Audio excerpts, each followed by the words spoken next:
Montreal, the Grand Prix Molson du Canada on this Sunday afternoon. The good news is, to the west, the skies are brightening, and the track appears to be drying after heavy rains last night and earlier today. Good afternoon, everyone. I'm Brian Williams, along with my regular partner, three-time world champion Jackie Stewart. Welcome to the Circuit Villeneuve, Ile Notre Dame here in Montreal, the 1995 Molson Canadian Grand Prix. First things first, bonnet and all, happy birthday. Thank you very much, Brian. Lovely to be back on my birthday to Canada, to Montreal. Weather's a bit dodgy, certainly this morning, as you've already said, and that really was detrimental to Schumacher, to Hill, and to Coulthard, and certainly was an advantage to the two Ferrari drivers, particularly Alesi. Alesi was brilliant in the rain this morning. He's a good bad weather driver, but the track is drying out, and as you say, that's good news. I would say especially for Hill, who's the second fastest to Schumacher. For some reason this morning, the Williams just didn't handle, particularly in braking. It looked very unstable, both for David Coulthard and, in fact, for Damon Hill. So I think they're very pleased to see that. I see a heavy cloud up in this direction. If that comes down, they're in trouble. And then that gives an almost perfect birthday present to Jean Alesi, because he shares today my birthday, and of course we're both the same age. Yeah, right. You've made many trips here to Canada. Speaking of Alesi and Ferrari, Ferrari hasn't won here since '85, hasn't won since Germany last year. What are Ferrari's chances today?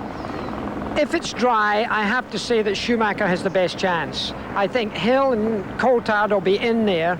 Coulthard, particularly at the beginning of the race, is a good racer, but the Ferraris won't be very far away. They're better and more competitive today than they've ever been in the last 12 months. Well, there's action behind us. Just a couple of seconds before we go down to Barry Gill after the commercial. A quick thought on pit stops and tires. Well, tires are going to play a big part. If there was a little shower now, it would be a big question as to whether they're going to go out and damp wet tires or dry tires. It may only be 14 laps before they come in for fuel and tires, so some people could gamble going out in wet tires, but at the moment it looks like dry tires. All right, good to have you back in Montreal with a bonnet. You're prepared for rain. We're going to go inside as we take this commercial break. Stay with us.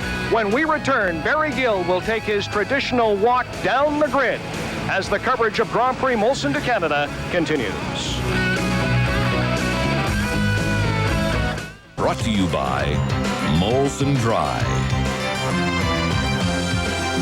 By Midas, the way it should be.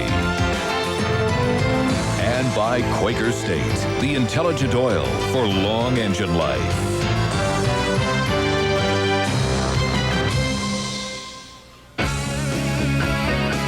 Welcome back to Montreal as we look down on the Circuit Gilles Villeneuve here on Ile Notre Dame, just minutes away from the start of the 1995 Molson Canadian Grand Prix.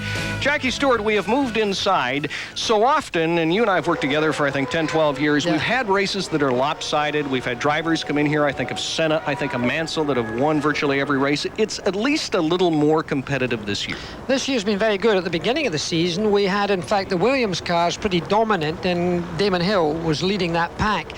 Since then, however, Schumacher's had a resurgence and the Benetton has really been performing well. So it's an open season right now. We're only really not a quarter, I suppose we're a quarter way into it now, and I think it's going to be a very competitive season. It's far from being over. It's not a question of a Schumacher roll. It's on for full season, I'm sure of that. I know you love to talk about the Scottish drivers. How about David Coulthard? A quick word. Very impressive. I think he's a great young driver with tremendous future. All right, David Coulthard, a man to watch with Williams today. A tradition here at CBC is Barry Gill's walk down the grid. Barry, it is all yours. Well, down here on the grid, there's some very anxious faces. We can feel spots of rain. People don't know whether it's going to be wet or dry. Under these heaters here are slick tyres for Michael Schumacher, and most of the team managers, believe it or not, have been running up to see what Michael's on, and as a Goodyear man told me, if slicks are good enough for Michael, they're good enough for anybody. Schumacher is, of course, just like last year, on pole position, and last year, of course, he won. The difference this year is he sits here as world champion. He's won 3 races this year. Can he be the first driver to win the Canadian Grand Prix back-to-back? The tyre decision and the weather could be decisive. Second on the grid, and of course second in this race last year, is Damon Hill. Also looking very anxious about the weather, but Damon, Jackie and Brian is on the best side of the grid for weather. It's actually drier on this side than the other. Damon took second place in last year's World Championship, which he lost by just 1 point. But he's already won 2 races this season, in Argentina and in Italy. So the duel is on again, the German against the Englishman. Now let's go to his teammate. And it's very, very hard to believe that this is only David Coulthard's 14th Grand Prix. The young Scot has already claimed a pole position and 2 second places. Frank Williams made the controversial decision to choose David instead of the more experienced ex-champion Nigel Mansell. So far, it looks as if he made the right decision. 4th place on the grid to cheer all Ferrari fans is the likeable Austrian Gerhard Berger. He's one of only 2 past winners of the Canadian Grand Prix. That win was scored in a McLaren. But for the past 2.5 years, Gerhard has been helping Ferraris return to form.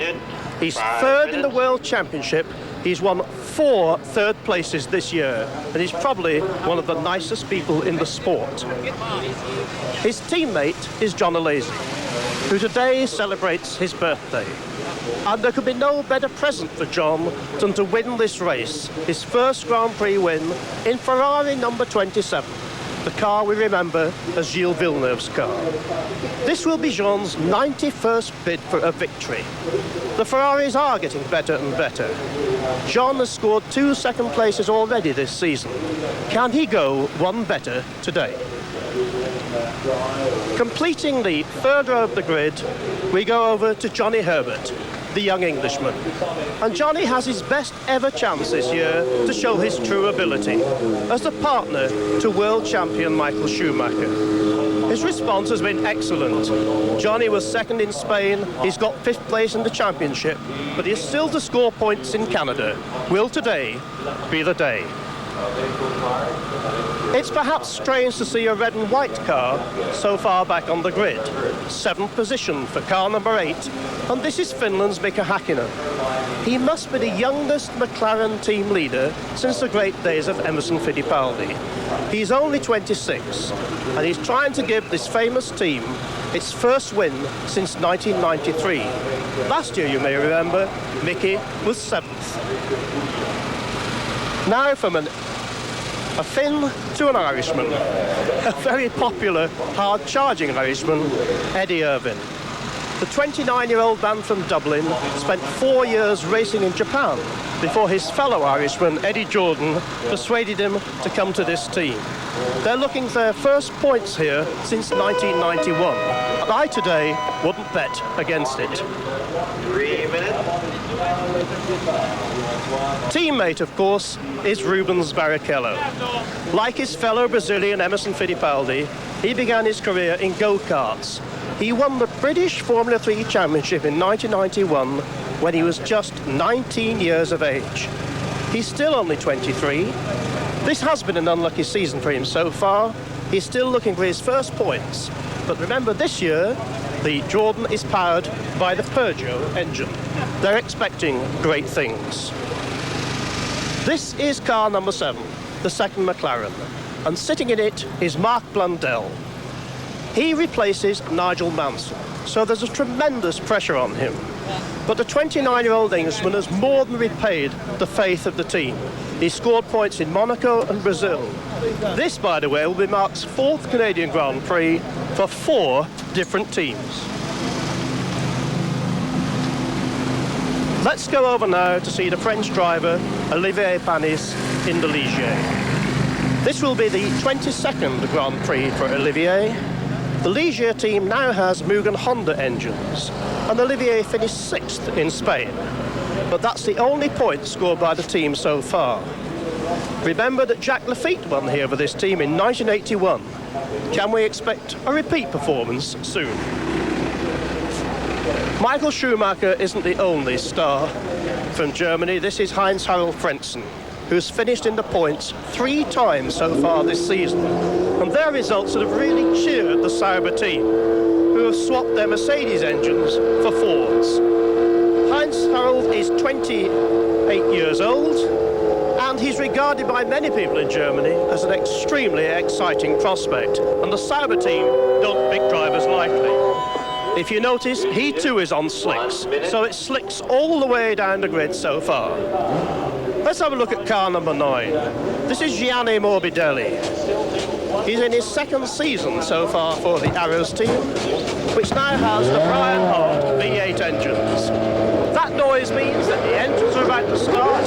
They'll be taking the heaters off. So now, Brian, it's back to you and Jackie in the studio for a very intense grid. Barry, thank you very much. This will be the smallest starting field here since Monaco, actually, in 1994, Jackie, as it is not a complete field as it has been in previous years.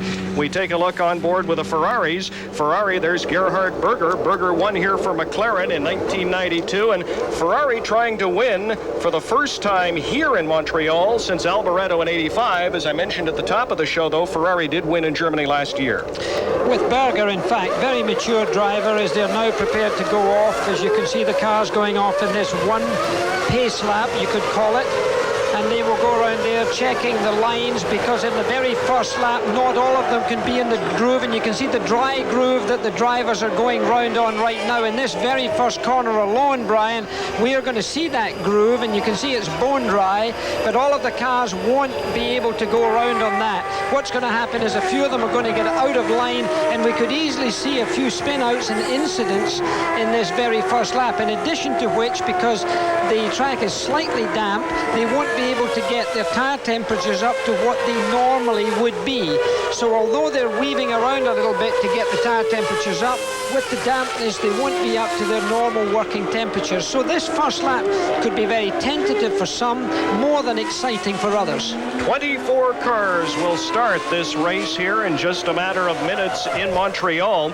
Gerhard Berger, as I mentioned, won the Molson Canadian Grand Prix in 1992. This is his 10th time competing in this race. And I'll tell you what, as we listen to Berger, he finds it a nice change from racing in Europe. I love this. I love the Canadian Grand Prix because it's every year the same story. You go to Imola and the pressure really, especially with an Italian team, gets very high. And then you come to Monte Carlo and there's the maximum pressure, no? And you like to drive in Monte Carlo, but then you are just happy to go away from Europe, to come to Canada to be relaxed, you know, and it's a different atmosphere here. And I like the circuit, so it's really great to come here. And every year I look forward for the Canada Grand Prix. And I have to say, every year is nice here. Gerhard Berger, one that certainly enjoys this Canadian Grand Prix. Jackie? Well, what happened there, incidentally, Schumacher drew away from the rest of the field. They all went back. As you can see, the temperature's risen here. This morning it was quite cool, now 22 degrees. The track temperature the same as the air temperature. The wind is keeping some of that rain away, and that's still a 70% chance of showers this afternoon. So we think all of the cars will be on dry weather tyres. That would be my bet for most of them. It would be very unusual, considering the track condition now, for them to go on wets. They'll line up on the grid. Schumacher on the pole, followed by Damon Hill, David Coulthard, Gerhard Berger, Jean Alesi, Johnny Herbert, Mika Hakkinen, Eddie Irvine, Rubens Barrichello, Mark Blundell, Olivier Panis, Hans-Harald Frentzen, Morbidelli, Brundle, Salo Katayama, Martini, Bouillon, Bador, Gasho, Montermini, Inouye, Moreno, and Pedro Diniz from Brazil. 24 cars. This is going to be more than an exciting first corner and a very exciting hairpin at the far end of the circuit. We've got to look out for the potential of an incident. There could be front wings knocked off here at the very least, and we'll be ready for the green light now because the flag's been shown from the back of the grid. That's Schumacher on the right, Hill on the left. And we're underway in Montreal. Michael Schumacher moves ahead of the two Williams into the first corner. It's Michael Schumacher, followed by Damon Hill, David Coulthard, Gerhard Berger, and the Ferrari of Jean Alesi, Johnny Herbert, trying to make a move on the Ferrari. Very well behaved on that first corner, very well disciplined. Even Coulthard gave an opening for his teammate Damon Hill, and in fact, now you're seeing a little bit of a hustle there as they go through at this point. Remember, the road is still damp. It could be dicey. At the back of the field, the 240 Fords, the yellow cars driven by Pedro Diniz from Brazil and his fellow Brazilian Roberto Moreno. The leader is Michael Schumacher, Damon Hill, David Coulthard, and then the 2 Ferraris. And in fact, just a moment there, Alesi was looking at trying to pass Berger, but he's dropped back a little bit. But Schumacher seems to have taken a bit of an advantage, as you can see now. Damon Hill's pulled a wee bit out from David Coulthard. Berger's stuck to Coulthard fairly well. It's a fairly clean lap. There's been a lot of criticism of this track by the drivers, in particular of a temporary chicane, and that is Johnny Herbert with one of the McLarens at the east end of the track. It's Hakkinen and Herbert colliding there. It looks like he's stuck in gear. You can't move, you see. His wheels are locked up. He's trying to get away. He'll be damaging the wings of the McLaren, almost certainly riding right over them. Johnny Herbert wants to get going, and Johnny Herbert's now stalled the engine, and here's the view from Hakkinen's car. The on-car camera, he's talking with his left hand pressing on the steering wheel. He's telling his pit what has happened. Johnny Herbert has also stalled the engine, is busy trying to restart it.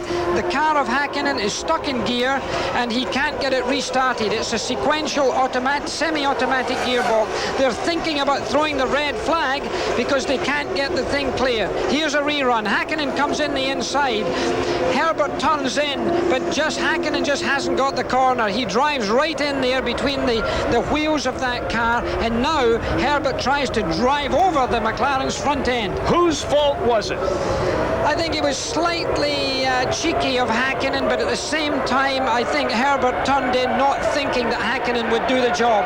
Here comes the field along the north side of Ile Notre Dame, approaching this hairpin turn at the east end of the island. Mika Hakkinen is jumping out of the car. This is a real disappointment for Mika Hakkinen and McLaren because he was absolutely brilliant in the time practice this morning. And Coulthard is off. David Coulthard, lying in third position, has spun off, is in the gravel trap. That's a big disappointment to that young man, and it'll be a disappointment for the Williams team. Let's have a look what he did. He's in third position as he comes in here. Schumacher had taken a long lead. Alesi, and David Coulthard, something went wrong. Something went wrong. That could have been a gearbox, and Alesi in the meantime had passed Berger. You can see David Coulthard coming in here. He goes below the bridge. Watch for it now. He wipes something off his face there. He goes into this corner here. Suddenly, the car, for no good reason, locks up. It looked like, for me, maybe a gearbox seizure, but it looks like the rear wheels just seized up. In the meantime, by the way, Schumacher's got a 2.8-second lead, and there he is ahead of Damon Hill, so he's taken an enormous advantage. Look at the track. He's just got an enormous space, and there is... Only 24 years of age, even David Coulthard sometimes has difficulty realizing that he is driving with a top contender. Coulthard is out of this race. Right, let's look at the first six. It's Schumacher you see there, then Damon Hill, then Jean Alesi's up into third place, Berger's fourth, Barrichello's fifth, and Eddie Irvine's in sixth position. David Coulthard, the brilliant young Scotsman, is out of this race. Earlier he told us the thrill and almost disbelief that he has in driving in Formula One. Well, that's very true, and even now I think it's quite amazing that 14 Grand Prix into my racing career, here I am with a top team like Williams, and of course the expectations when you drive for Team Math are very high, and clearly the experience level I have is very low, so I'm trying to balance the two together to make sure I can get good results. There is the temporary chicane. We're on board the Ferrari. David Coulthard is out of this race. The two Ferraris, Alesi and Berger, are running third and fourth respectively. There is 27 Alesi, 28 Berger. The leaders are Michael Schumacher and Damon Hill. Eddie Irvine is fifth, and now the Ferraris complete lap 3 through the start-finish area. So a bitterly disappointing day for David Coulthard. His mom and dad, his grandparents, his siblings are here. His girlfriend, Andrea Murray from Winnipeg, is here. Her mother, Jana, and Coulthard is out early. Well, very disappointing for him. I think Jean Alesi is driving a binder of a race. He seems to be catching up on Damon Hill, which is very interesting. And now Damon Hill is still 3.2 seconds behind Schumacher. So Schumacher's really taking a big advantage, but the two Ferraris are fairly well glued together. However, as we look at car 27, Alesi, he has turned in the fastest lap so far here in the early going. 1 minute, 32.091 seconds. A little shaking on the car there as he goes along the north side of Ile Notre Dame. He was a man driven this morning. You couldn't believe how long he stayed out in that timed practice. No, he did 14 laps or 15 laps in appalling conditions. He didn't make any mistakes. He was really driving the car to the ultimate limit, which seldom you want to do just before a Grand Prix in case you make a mistake. We're looking right down now over the head and the shoulders into the hands of Jean Alesi. Look at the kickback there with regards to the tremendous work that he's doing to keep that car not only in control but exactly where he wants it on the racetrack. Very bumpy racetrack, this in Montreal. A lot of criticism from some of the drivers on this issue. As they come through the start-finish area, Jean Alesi and Gerhard Berger are gaining on the second-place car, the Rothmans-Williams of Damon Hill. There's Hill, followed by Jean Alesi and Gerhard Berger. Look at the gap. The leader's at the top right part of your screen. That is Michael Schumacher, now just going out of the picture.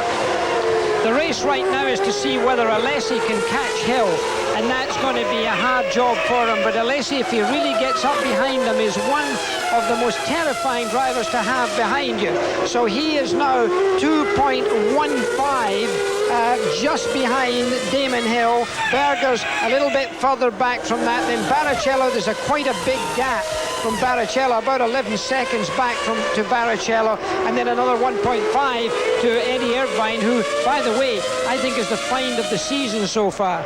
As we look at Hill and the two Ferraris, Ferrari, the only team in the points in every race this year. Alesi's been second at Argentina and San Marino.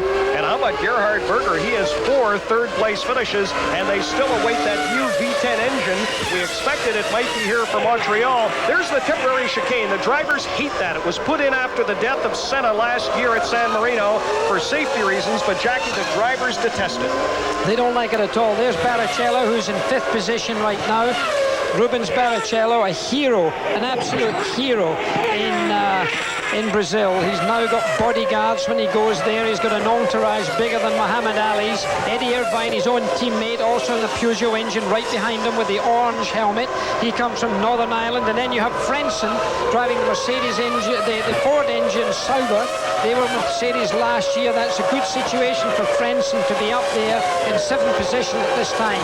And Frenchman is pursued by Panis. We should tell you the top 10 looks like this. It's Michael Schumacher, followed by Hill. You see it there, Alesi, Berger, Barrichello, and Irvine, the two Jordans.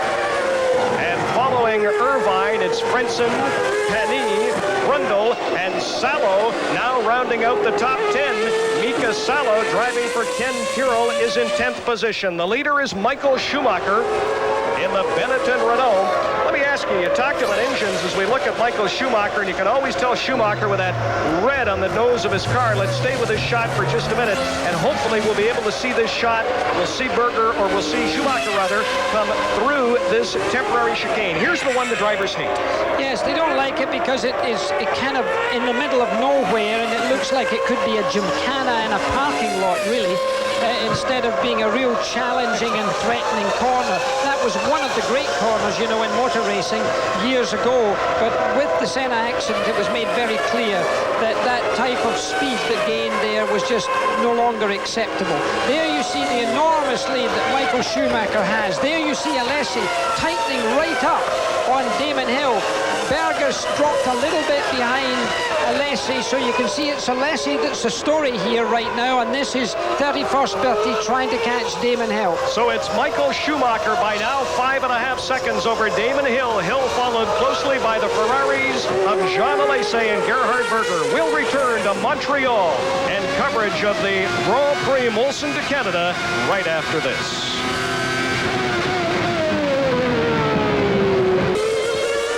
Montreal through 7 laps. It's Michael Schumacher leading Damon Hill, Jean Alesi, Gerhard Berger, Rubens Barrichello, Eddie Irvine, Frenchman, Panis, Brundle, and Salo rounding out the top 10. As we look at the Ferraris, that is Gerhard Berger. As we were looking at the Ferraris, I think it'd be interesting to cut to this shot. This is on board with Jean Alesi. Jackie Stewart, a three-time world champion, describes some of the action that's going on in the cockpit. Well, this is a particularly calm shot at the present time. This is Gerhard Berger, I think, looking over his shoulder here, and he's a calmer driver than that of Jean Alesi. It'll be interesting to see if we can get Alesi, who's just ahead of him. Now look at the calmness of the steering wheel with Gerhard Berger. 35 years of age. Not a lot of steering wheel movement, as you can see right now. If we were riding with Jean Alesi, I promise you, it would be like a paper hanger in a thunderstorm. His arms, his elbows, everything would be going 10 a penny. So this Berger shot at the present time, I think, makes the difference between the maturity of a man who's run a lot more Grand Prix and has won a lot more Grand Prix. Jean Alesi tends to be a little bit excitable. Explain the shifting as we stay on Gerhard Berger for just a minute. Well, they've got a little paddle on the steering wheel on either side. Right-hand side for going up, left-hand side for going down, and they just press the button or press the paddle.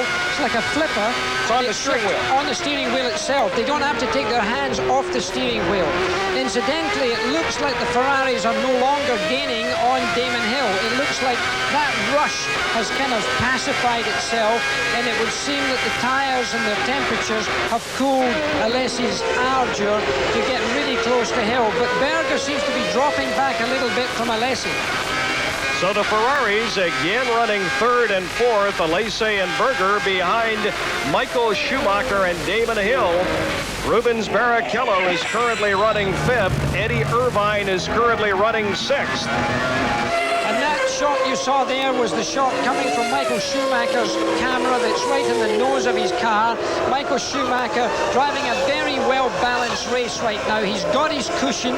He's not trying to win. Martini was penalised for jumping the start. They have electronic monitors to tell when you've jumped the start, and there is no getting away with it. You have to come into the pit, stop for 10 seconds, and allowed to go out. So it's really something like a 35-second penalty because there's a speed limit in the pit lane. There's Damon Hill, followed by Jean Alesi and Gerhard Berger. Hill is nearly 7 seconds behind the race leader, Michael Schumacher. There is Hill. And right behind him, the two Ferraris. And again, Alesi appears to be closing on the Rothmans Williams. The cars out of the race already is Johnny Herbert, Mika Hakkinen, David Coulthard, and Montermini is also out of the race.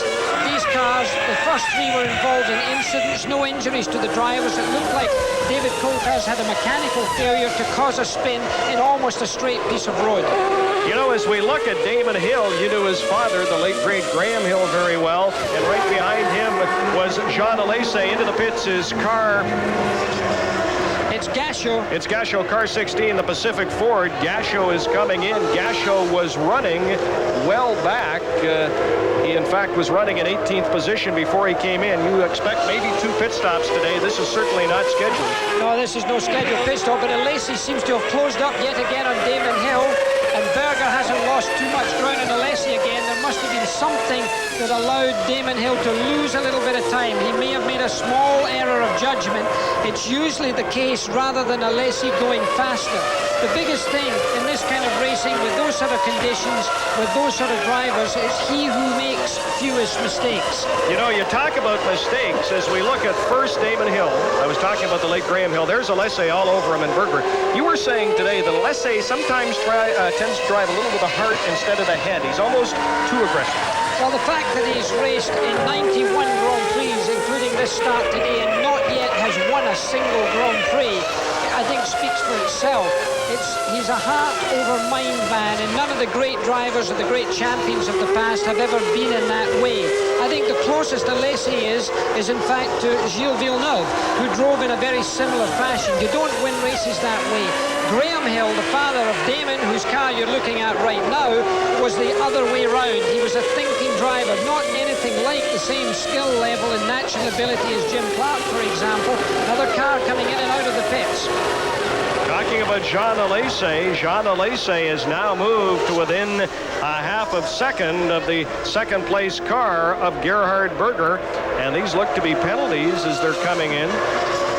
Well, it's not going. The clock's not going. Something's happened. The clock only started there. There was a mistake by the officials there, it would seem, because the clock didn't start. The car came to a stop, and the 10-second did not go down.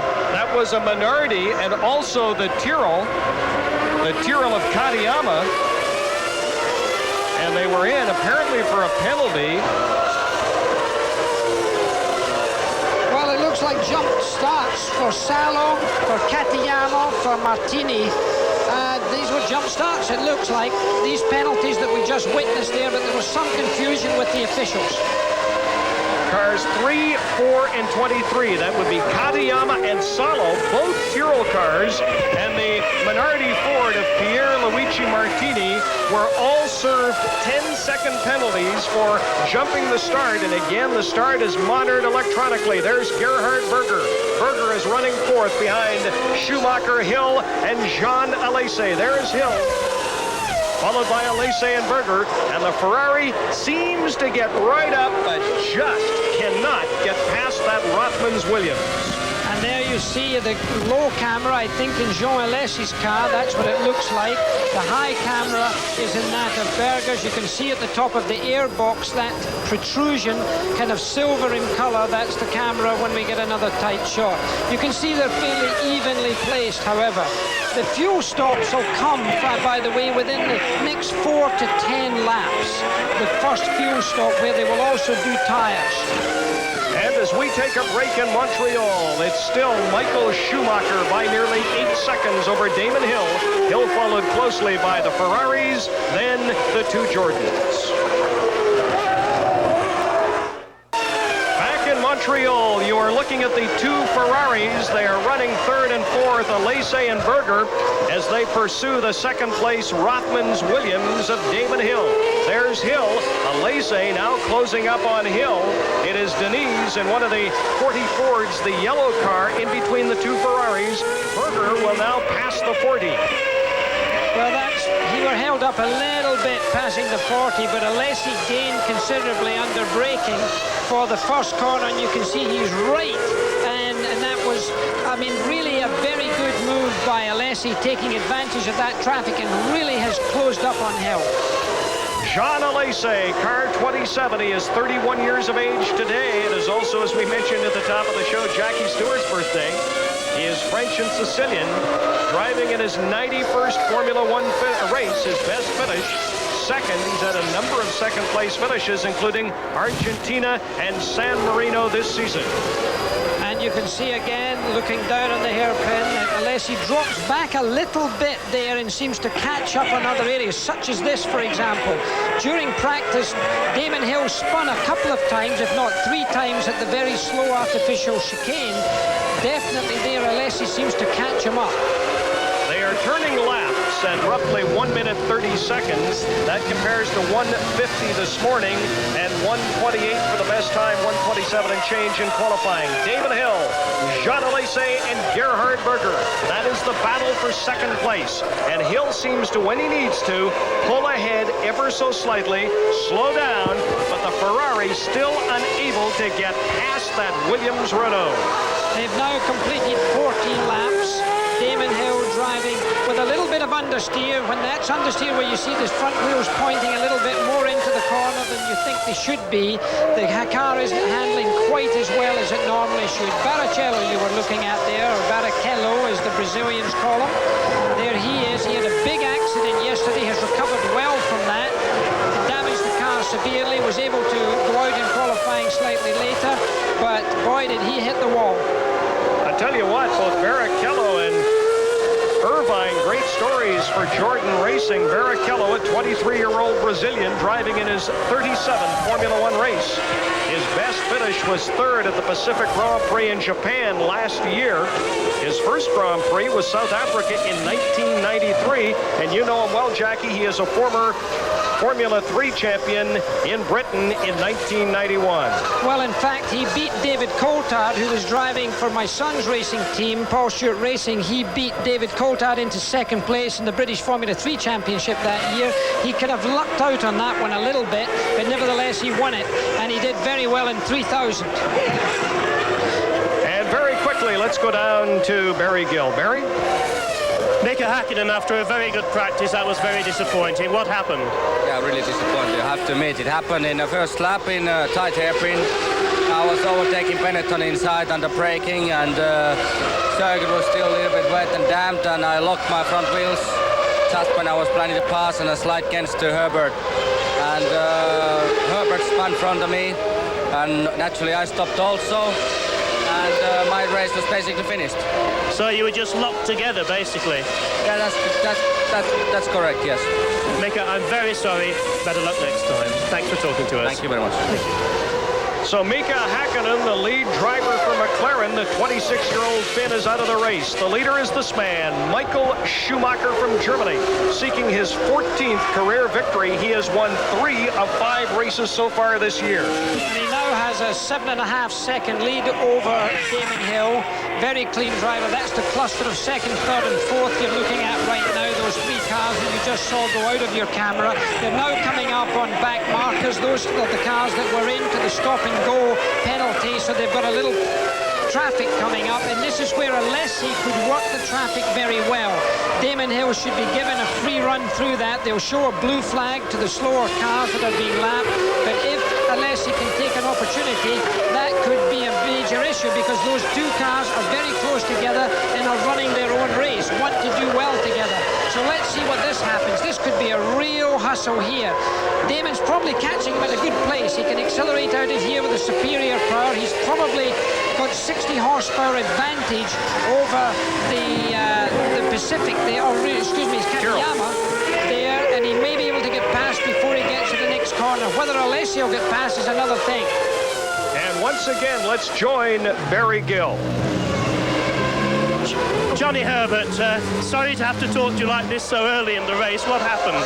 Well, I was I got a nice start, was comfortable where I was, and then I think Mika just tried to overtake me when it was a bit too late, really. So, you know, and then obviously because he's tried too late, he drove into me and we locked. You seem to be doing a waltz together for a while. Well, I was trying to break free. I didn't realise that we were so jammed together. And I noticed when I started to move once that his car started to come with me, so then I knew it was a bit too locked together.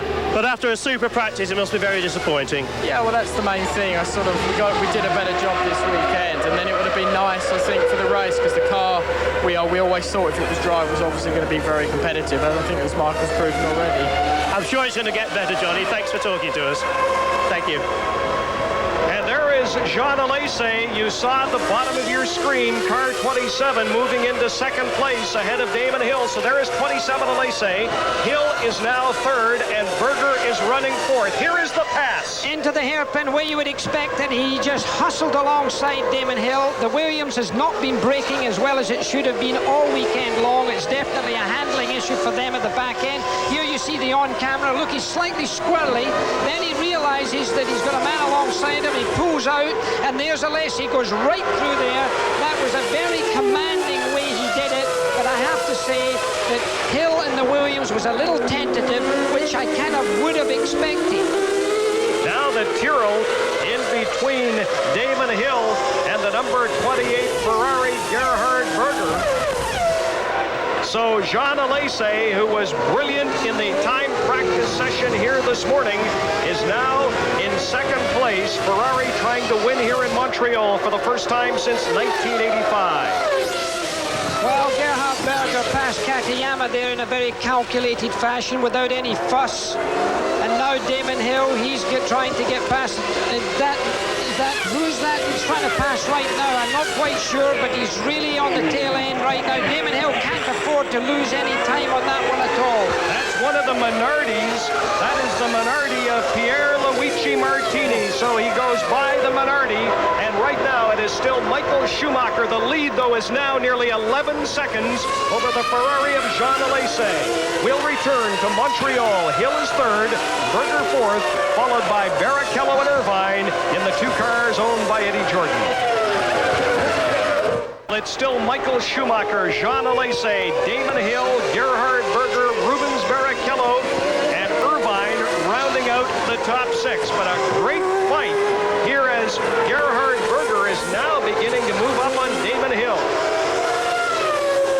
This is now almost just a dry track. You can see the dark patches are rain, the light patches is dryness. You're looking over the shoulders of Gerhard Berger, firmly holding that steering wheel. You would be surprised at the physical requirements of a modern Grand Prix driver. Tremendous amount of work has to be done in the gymnasium. Gerhard Berger, 35 years of age. This young man, 31 today. Alesi ahead of Damon Hill. Berger, an old trooper, good skier, lives in a lovely chalet in the mountains of Austria. Colourful individual, likes life. And he's a class act, Gerhard Berger. He's approachable, and it's interesting that Berger, here's Damon Hill, and there's Gerhard Berger, the 35-year-old Austrian. Berger told us on Friday that in a couple of years he is perhaps ready to move into the IndyCar circuit. I think he loves his racing, and I think it could easily be, but here's a man who's loving, after 20 laps and no pit stops yet. I was expecting a pit stop by now. He's got such a commanding lead that he can stay out there for as long as he likes, really, right now. 11-second advantage on Alesi, 14 seconds on Hill, and Berger 17 seconds behind. So he's got a commanding lead at the present time. He could almost back off a little bit, and if he did that, he might find the others would back off as well. At one time in my career, if I went faster, they went faster. If I went slower, they went slower. I don't know whether he's got that together yet, but they believe that he's setting the pace. Well, he's behind a footwork Hart and one of the Tyrrell cars, Ken Tyrrell's car, and now Schumacher still behind. Well, the Tyrrell is now just past the Hart and off. There's one of the Saubers. I can't see the car, I can't see the number, I can't see the helmet, but it looks as if it is Jean-Christophe Bouillon driving the Sauber Ford, so he's out of the race. And now Michael Schumacher has gone by the footwork of Inouye and will now attempt to go by the Tyrrell and lap yet another car. Now Michael Schumacher's lead is nearly 12 seconds. Jackie, it begs the question, is Formula One too one-sided? There are those like Ron Dennis that say we're not here to put on a show, we're here to stage and find out who is the best racer, but people in North America say, look, Formula One is not exciting. It's becoming boring when one guy gets out in front and just stays there. Well, I think anything can happen in any motor race. If I were Ron Dennis, or if I were Frank Williams, or if I were Briatore, who is the heading man at the Benetton right now, I'd like to have boring races all the time. If I were going to be winning. Here you hear a pit stop with Katayama coming in, going slowly, going in to change tyres. That's a scheduled pit stop. As you see this, the fuel takes longer than, and the fuel in fact is not connecting. One of the big criticisms of this refueling business is that one day there's going to be another fire, and that connection didn't take up, and that was a slow pit stop for Katayama, not because of any tire changes that he might have had, because they would normally take only about 4 seconds. The time was in the fueling. Back out on the track with Michael Schumacher. Let me ask you, though, about the North American fan that says, look, I want to see 3 or 4 cars close to each other at the finish, as opposed to one being 20 or 30 seconds ahead. Well, I think exciting racing is a very important thing, there is no doubt, but motor racing at the Grand Prix level is not show business. It's the purest in motor racing that you're looking at here. The highest technology in the world is in a Grand Prix car, and that's what it happens if somebody gets an advantage. It usually happens with the best driver and the best car, with the best engine and the best team. Ford last year dominated with a great battle with Damon Hill, with a very strong engine and a very strong car. It was a very fair battle. Right now, Ferrari, the car you're looking at right now, is really hustling to try and keep up with the Williams and with the Benetton. So I don't know if we can expect the yellow car to come out, the yellow flag to come out as they do in kart racing, and everybody bunches up. That's more show business than it is purist racing. The Ferraris are running second and fourth. Schumacher is the leader in the Benetton Renault, followed by Jean Alesi, Damon Hill, Gerhard Berger, Barrichello, and Irvine. The Jordans are 5th and 6th. How about Frenchman in the Sauber Ford? He is now 7th. We have Panis in the Ligier Honda running 8th. Brundle is 9th, and Morbidelli is 10th. Still looking at the Ferrari. There's a lot of speculation about Frenchman going maybe next year to drive the Mercedes engine McLaren, leaving the Sauber team, who has the very successful Ford engine on board, but he is a German, and Mercedes-Benz had him under contract some years ago. Damon Hill you're looking at right now, closely followed by Gerhard Berger. The Ferrari going out the screen was that of Alesi, and you're looking again over the shoulders of Gerhard Berger. He certainly closed up on Damon Hill. He was a lot further back than that a few laps ago. Number 27, the famous Gilles Villeneuve number, driven now by Jean Alesi. As we look at Jean Alesi, followed by Damon Hill and Gerhard Berger, now is the time to ask the question that Canadian racing fans are asking. What about Jacques Villeneuve and Ferrari? Do you see Villeneuve going to Ferrari in the near future, or do you think he should stay on the IndyCar circuit for a couple of years? There's been a lot of speculation this week, and particularly after he won the Indianapolis 500. I don't think Ferrari will take him on as a driver at this time in Formula One. He has never been in Formula One. He doesn't know the circuits in the Formula One trail. They can't test because the regulations don't allow him to go testing. So I really don't see Ferrari, who are under pressure to win, taking on a young driver and being patient for 3 or 4 years until he breaks himself in. I don't think Jacques Villeneuve will get a drive in one of the top 3 or 4 teams in Formula One at this time. It just wouldn't be practical, and I don't think he would want to drive for one of the lesser teams. And there is Alesi going by the footwork hard of Taki Inui. So Alesi now 11.2 seconds behind the leader, Michael Schumacher. Interesting comments. Here's yet another pit stop. Interesting comments from Jackie Stewart as they go through the chicane on the south side of the island. Interesting comments regarding Villeneuve as we look at number 27. So many people saying Jacques will go. You think he will not and should not? I don't think it would be right at the present time. I think he's just hit the big time in Indianapolis. Fantastic win for him. Great money for him. I know he wants one day to go to Formula One, but I don't think Formula One's ready for him. And I really don't think he's got the experience to be ready for Formula One. You know, Gerhard Berger talking about Ferrari. There's Damon Hill, and pursued by Gerhard Berger. Look at Berger is all over Damon Hill. Berger, this is interesting, has now driven more races for Ferrari than any driver in history. I was surprised to find that out. Well, that's quite a record, although there are circumstances which say that Ferrari have lost a lot of drivers as much as anything else. That is Martini. Martini in the Minardi Ford has been penalized for blocking, and he was serving a 10-second penalty. So as we take a break in Montreal, it's Michael Schumacher's lead, 11.2 seconds over Jean Alesi, followed by Damon Hill, Gerhard Berger, Rubens Barrichello, and Eddie Irvine. Back in Montreal as the teams continue to make their pit stops, Gerhard Berger has passed Damon Hill, and the Ferraris are now running second and third. There's Berger, he's third. Hill is now down to fourth. Barrichello and Irvine are fifth and sixth. So the Ferraris putting on a great show here for their large number of fans in Montreal. Well, they're highly competitive right now, and I think Damon Hill's struggling with a car that's not handling at all well. The car's got immense understeer. That's to say, he's turning the steering wheel and the car wants to go straight on. The back end isn't loose, it's the front end that's loose, and he's not just getting bite. And I think, and this is the pass, this is a slow motion pass. Now this he really hustled on, because frankly, Damon was a little bit further ahead than him, and that was just really determination and a little bit of something else. A lot of something else, and I tell you what, to put it in terms that we can say on television, he used his heart a little more than his head there, but I'll tell you, a gutsy pass by Alesi, and this is the way Alesi was driving all morning long. He's all over Mika Salo in the Tyrrell, and he goes by the Tyrrell. Jean Alesi is running second, now 12.3 seconds behind Michael Schumacher. There's Gerhard Berger, followed by Damon Hill. From my point of view, Damon Hill now has to drive to pick up points. The World Championship is the big thing. He's not going to beat Schumacher, that's clear. He's not going to beat the Ferraris, that's clear, unless there are mechanical failures. He's now got to settle for World Championship points.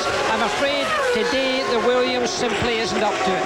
Well, the Rothmans Williams of David Coulthard was, and you see the understeer problem there, and the car shimmying as we look at Damon Hill. There is the Ferrari of Gerhard Berger that's leading Damon Hill. There's the race leader, Michael Schumacher. I was saying, though, the Williams-Rothman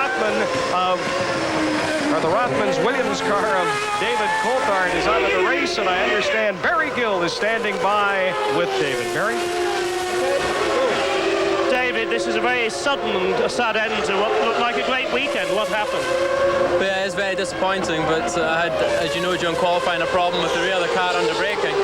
And that was still here and on a damp track and being pressured by the Ferraris. I just left the braking to the absolute limit and went beyond it. Nothing broke at all? No, I don't think anything broke. I think I just made a mistake. I'm very sorry, but a very honest answer, David, and better luck next time. Thank you for talking to us. Thank you. Well, that indeed is an honest answer, because I would easily have speculated, as I did at the time, that something seemed to lock up in the back end of David's car. But there's an honest Scot for you. You know, as we look at Michael Schumacher, Schumacher has now turned in the fastest lap of the day, 1 minute 29.8 seconds. So Schumacher is now beginning to pull away from the field. The lead is more than 13 seconds over Jean Alesi. And that's Frenchman. That looks like Frenchman who's out of the race. It looks like he's stopped. That is Heinz-Harald Frentzen, the 28-year-old German. Frentzen with the Sauber Ford was having a good race, running in 11th place, but he is now out of the race. He did not finish the race here 1 year ago. The leader, Michael Schumacher, up in front of downtown Montreal and along the north side of Ile Notre Dame. Schumacher trying to win back-to-back here in Montreal. Everybody expected fuel stops and tyre stops by now. It now looks like the strategy of the leaders is to do only one stop, and that would be expected around lap 34. I'm told with great authority by Kenneth Tyrrell, the son of the great Ken Tyrrell, who is a statistician, and he tells me that that's what they have to do now. So Schumacher, you can expect, has now completed 29 laps, so within the next 4 or 5 laps he could easily come into the pits. Michael Schumacher, the defending champion, I mentioned trying to make it 2 in a row. The last back-to-back winner of the Molson Canadian Grand Prix was the Australian Alan Jones for Williams in 1979 and 1980. And now the pit stops begin. This is an unscheduled pit stop for Katayama because he's been in the pits already. It is another penalty. He's had a few penalties today.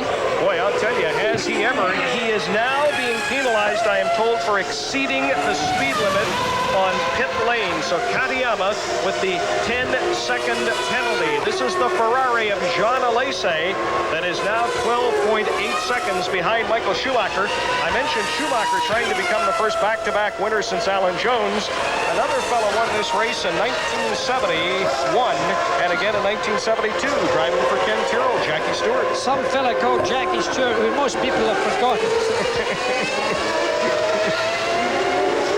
Incidentally, you mentioned speeding in the pit lane. There's a 120-kilometer speed limit in the pit lane, so you're not allowed to go any faster than that, and that's why he's been penalized. Alesi with 90-plus career races and still looking, as you said earlier, for his first win, and that shows that he's been a little on the reckless side. What is that great quote from Fangio that you said earlier? Well, Fangio was attributed with a statement many years ago that you win a race at the slowest possible speed. Jean Alesi doesn't know how to do that. He only knows how to drive really hard. He drives, as did Jacques Villeneuve, or Gilles Villeneuve, with his heart rather than his head. And you cannot do that if you're going to win a lot of Grand Prix.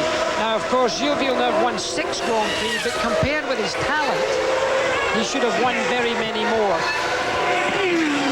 There is Damon Hill. Damon Hill following the Minardi of Martini, and Damon Hill is now running 4th behind Michael Schumacher, Jean Alesi and Gerhard Berger. Let's give you the rest of the top 10. The Jordans are running well. Jackie Stewart, Rubens Barrichello, Eddie Irvine are 5th and 6th. Panis is 7th. And running 8th is Brundle, followed by Morbidelli. And running 10th is Blundell for McLaren. Blundell's teammate, Mika Hakkinen, taken out early in this race. Well, the car's now getting almost an entirely dry track. You're looking at Barrichello right now. He's been having a tough time keeping ahead of his own teammate Eddie Irvine this year as we look down on the Tyrrell there, in the Peugeot rather of Barrichello. He's very young still to this day. I think he's only about 22 years of age right now, but he's got a lot of skill behind him. You look at him, and I'm afraid he does look a little older than that. Stress has taken its way. They've had a poor finishing record this year, the Peugeot engine Jordans. The Peugeot engine came from McLaren from last year, and they had a lot of failures there last year, but it's a first-class team with two very hot young drivers. When you talk about their finishing problems, and Ken Tyrrell Jr. drawing that to our attention, look at Barrichello. He did not finish in Brazil, did not finish in Argentina, a DNF in San Marino, a DNF in Monaco. The only race he finished was Spain, and he finished 7th. It's Michael Schumacher now leading by 12.5 seconds over Jean Alesi as we are getting ready for pit stops here in Montreal. Barrichello is running 5th. His teammate Eddie Irvine. There's that temporary chicane that the drivers absolutely hate. They say it looks like what did Berger say? It looks like a gas station parking lot. Hopefully, it'll be gone next year, the drivers say. There's going to be a more elaborate one built for last year, which would be more appropriate, I think, for Grand Prix racing. On board with Rubens Barrichello down through the start-finish area, and the Jordan is currently running 5th. His teammate Eddie Irvine is 6th. Jordan with a Peugeot engine. Renault is standing first, followed by Ferrari. Renault is also 4th in the person of the Rothmans Williams of David Hill.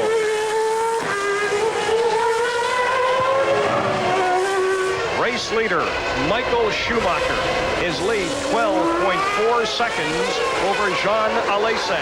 Schumacher trying for his 14th career victory with the pole here in Montreal this weekend. He now has 9 poles in 58 career races. And what do you think, Jackie? The Ferrari crew is ready for a pit stop. It should get exciting. I think it's going to be Ferrari, and I think it's also going to be Schumacher. Whether they do it, they're not going to do it this lap. There's Schumacher come through very clearly now, and he's going to be passing the pits as you look down on that camera. Michael Schumacher comfortably leading this race at this time. He's done 32 laps. We're speculating it might be 34 laps that he comes in on, and he's got a 12.5-second lead in Jean Alesi. Well, I am told the Ferrari crew, there they are, they're standing by, they are waiting. The Ferraris, Alesi and Berger, are running 2nd and 3rd. There's Jean Alesi running 2nd behind Schumacher, now 14.1 seconds back. Ferrari trying to win for the first time since last year in Germany. The Ferrari team, to speculate just for a moment, have been extremely good for 2 years now on pit stops. So when they do come in, pay special attention. They really work with tremendous choreography and great success. Rather un-Italian in a way, but they do it better than anybody else that I know. Right. You said it. We possibly will have 2 pit stops here today. This is a 69-lap race. There was some thought that they might impose the 2-hour time limit if it was wet, but the sun now beginning to break through, and if you've been with us since the beginning, the track has not been a problem here in Montreal. It is dry and it is fast. Schumacher with the best time at 1:29.8 seconds. How's the Ferrari handling? Well, he got loose there. He missed the apex altogether and he got loose. That would suggest that his tires are a little bit hard. He's been pushing on to try and hold the gap, which he's been losing incidentally, because the last time he passed he was 14 seconds behind Schumacher, and it looks to me that he's getting ready to come in. The tires are a wee bit hot. He'll pick on fuel and he'll pick on tires. Not this lap, however. This will be his 33rd lap, I think, and we're looking for one more lap for him, or maybe another 2 laps. But that means he's only going to stop one time. It's going to be a one-stop race for Schumacher and the Ferraris, and of course Damon Hill. That's interesting. Ken Tyrrell was saying earlier if it was a wet race, it would be a one-stop race. A dry race, he thought there would be 2 stops, but it looks like Ferrari's just going to have the one. Yes, well, it's a lot to do with fuel consumption as well. Some of the cars have better fuel consumption, and there you have... That's Barrichello. Yep, no, it's Eddie Irvine. Excuse me, Eddie Irvine coming in. The bright orange helmet of Eddie Irvine from Northern Ireland. A good close-up. You see this shamrock there. It's only it's not four-leaf clover, mind you. It's a shamrock. He's 29 years of age. His best finish 4th in the European Grand Prix last year. Makes his home in Dublin, Ireland. Quite a slow pit stop at 16.1 seconds. They can do quicker than that. It'll be interesting to see what happens when the Ferraris come in and the Williams come in and Schumacher comes in. Remember, the Jordan team at a 16.1 second pit stop.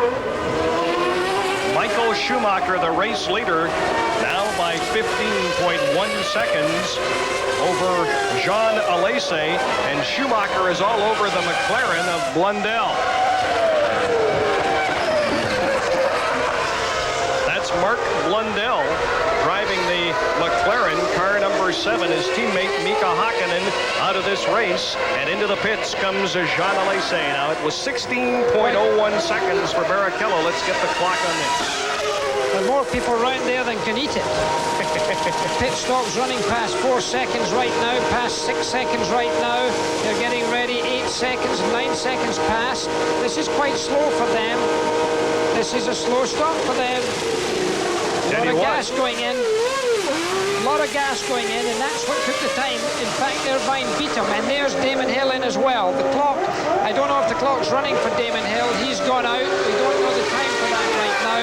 The reason that it's a longer pit stop is that they're taking on more fuel. There's Barrichello in. It's really a popular time at this time, 34 laps completed. And if we can hold this shot with Barrichello as he pursues the Minardi, we cannot out onto the track. Barrichello is running 5th. And let's look now at Schumacher to see if he comes into the pits. There you got one of the Ligienne. Bully Boy Brundle it is.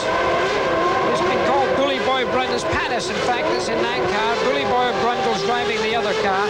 He's been accused by Jean Alesi of bullying tactics. He stalled his engine. No, he hasn't. He's got it going again. And Schumacher's continuing yet another lap.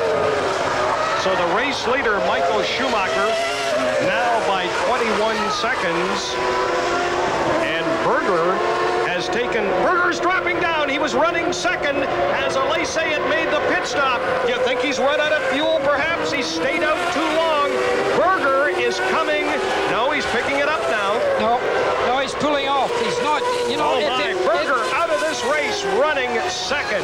He's trying to make the pits, obviously, but if it were fuel, he'd be rocking it back and forward. He's going into the pits right now. He's almost at the pits, but I don't think it is fuel. He's trying to make little or no friction as he runs round there, trying to get the car back to the pits. His mechanics will be running up the pit lane to see if they can push him back. He's very calm as ever. He's not waving his arms. A man who's lying in a very comfortable 3rd position, and he's lost it all right there. Now, it may have run out of gas, but I don't know. Look, he's really cool. He's talking, by the way, on the radio to the pits, so they know exactly what's happening. They're going to change the tires, and they're going to gas him up. He may well have run out of gas. Oh, my, because he had moved into 2nd place. Berger now drops down to 6th, now 7th as the cars went past. They put in the fuel. I think he's run out of fuel, Jackie. He was running 2nd. He'd got ahead of Alesi behind Schumacher, and now disastrous planning for this Ferrari team and a driver that won here in 1992 for McLaren. The engine had completely stopped, which takes more time for it to start up. 25 seconds have passed, and there he goes, 25.1 seconds. Very expensive indeed, and that gives, while the McLaren comes in of Mika Hakkinen, not Hakkinen, that's Blundell. Blundell comes in. It's a question now of what's going to happen with Damon Hill. Can he take full advantage of that and secure himself valuable World Championship points? Now this is interesting. Schumacher, the race leader, as we look at Michael Schumacher, still has not come into the pits. You have to wonder about his fuel consumption, because it appears now that that's what happened to Berger. He did run out of fuel. He stayed out 1 lap too long. Different engine, different fuel consumption, different performance. One is running the Renault engine. The one that you're looking at right now, Schumacher, is running the Renault engine. And the other engine being the car driven by the Ferrari, of course, is a different engine altogether of Berger's and Alesi's. Now you see the gap of 52 seconds between Schumacher and Alesi. We should point out that the Ferrari has not come in, or the Ferrari has come in for its pit stop. Schumacher has yet to pit, so when Schumacher pits, even with a quick one, it will move Alesi significantly closer to the lead, and still Michael Schumacher stays out and does not come in for fuel. 36 laps. Gosh, I don't know. I mean, that's an amazing performance for the number of laps completed. The Ligier comes back out on. That is the Ligier. Let me check this. That's the Ligier of Martin Brundle, now back out with the leader, Michael Schumacher. 52 seconds over Jean Alesi. Damon Hill is third. The Jordans of Barrichello and Irvine are fourth and fifth. Panis is sixth, Brundle seventh, Berger is now running eighth. There's Alesi, he's running second. Blundell for McLaren is running ninth, and Morbidelli is in 10th place.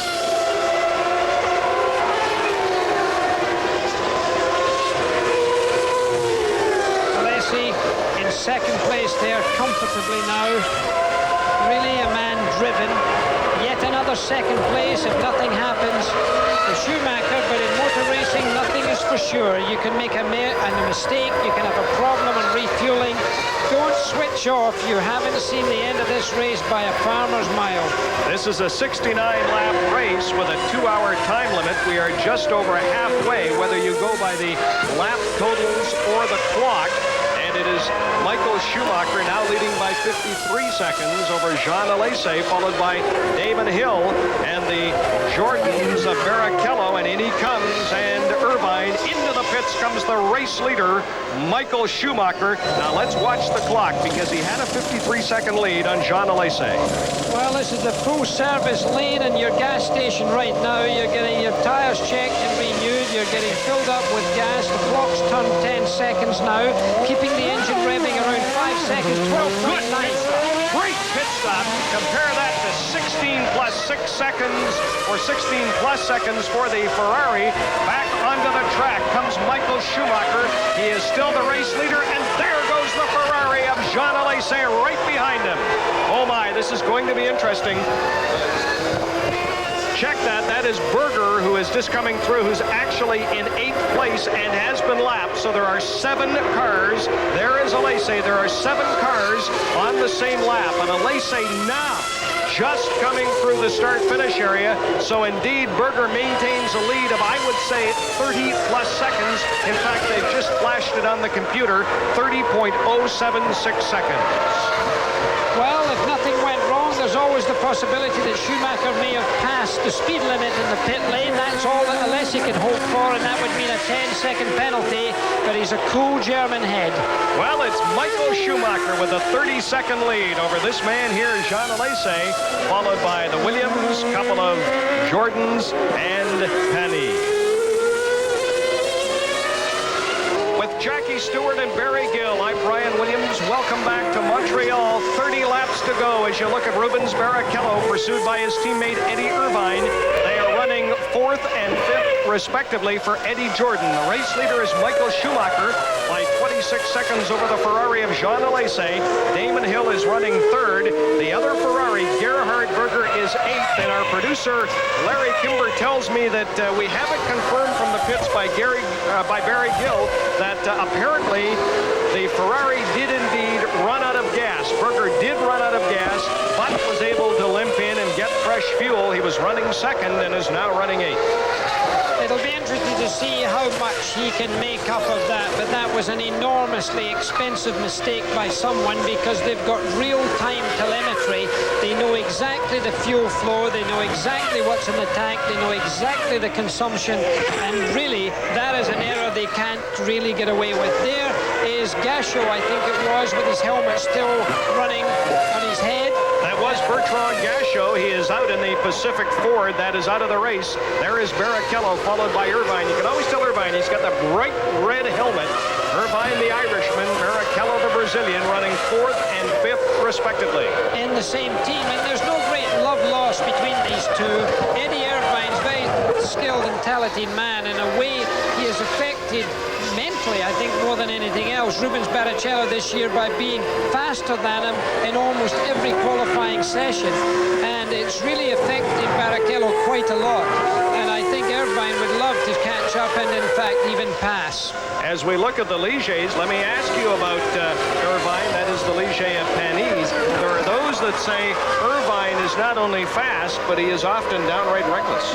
Well, he had that reputation, but I think at the beginning of this season he settled down quite a lot, and some have even said that he may be one of the great future possibilities for some of the bigger teams, so we will have to wait and see. Olivier Panis in the blue car, the Ligier car now being run by another Scot called Tom Walkinshaw. The Ligier with the Renault engine. No, it's got the other engine in it now. Got a Honda. Yeah, exactly. And he pursues car 10. That is the footwork with a hard engine driven by Taki Inoue. So the Ligier of Olivier Panis from Lyon, France. And Panis is currently standing in 6th place. So he's in the points and having a pretty good run. Way back in 8th place is Gerhard Berger. 1 lap behind. 1 lap down, 7 cars on the same lap, led by this man, Michael Schumacher. It's Schumacher first. Jean Alesi, 26.5 seconds back. Damon Hill is running third. Rubens Barrichello and Eddie Irvine for Jordan are 4th and 5th. Panis is 6th and Brundle is 7th. Those are the only drivers on the same lap. Berger is 8th, but he is a lap down to the race leader, Michael Schumacher. Tell you what, the Ligers aren't having a bad day with Panis running 6th and Martin Brundle running 7th, Jackie. Yes, they're having a good success. It's a good team showing more promise all of the time.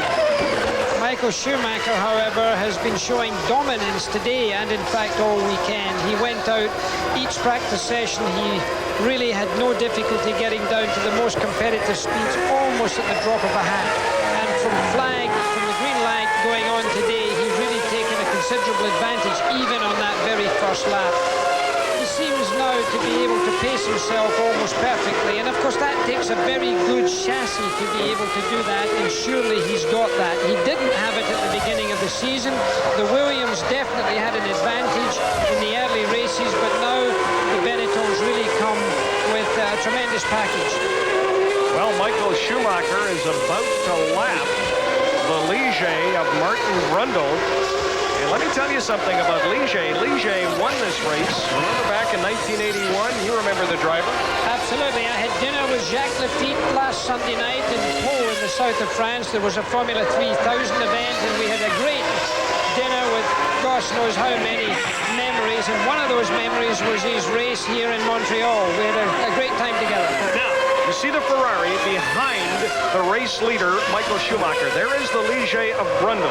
He is running 7th. He is about to be lapped by the race leader. There is Martin Brundle.